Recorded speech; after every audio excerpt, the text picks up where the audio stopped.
Spread. So as we discussed, the ask price is always above the bid price, and you will always pay more to buy 1 unit of base currency than you will get when you sell 1 unit of base currency. And that difference between the ask and the bid price is called the spread. So let's calculate the spread for this particular example for the British pound Australian dollar currency pair when the prices were as they're illustrated on this chart. So the spread is the ask minus the bid. That means 1.8873 minus 1.8866, and that means 0.0007. So that means less than 1 Australian cent. That is 0.07 of an Australian cent. And this is in Australian dollars because the currency pair is British pound Australian dollars. So Australian dollar is the quoted currency.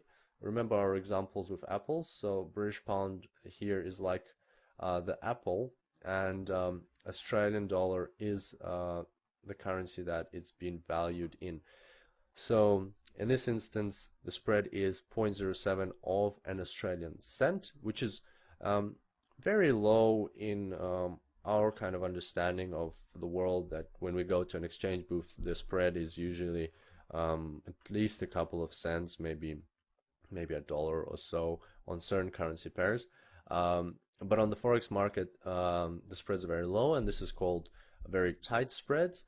And that's all right, because when you do very large transactions like banks do, or when you've got hundreds and thousands of participants participating that brokers have, they make up this money from the volume and the quantity of transactions. So simply put, the brokers actually earn this money, or the banks and the brokers, they kind of share this spread, and this is your cost of conducting a transaction on the forex market. So if you ever want to participate and open a trade, you would always pay the spread, because you would buy at the ask price, for instance, and then when you close the order, you would close it at the bid price. So you inherently always pay the spread in any transaction, and that's your cost of participating in the market.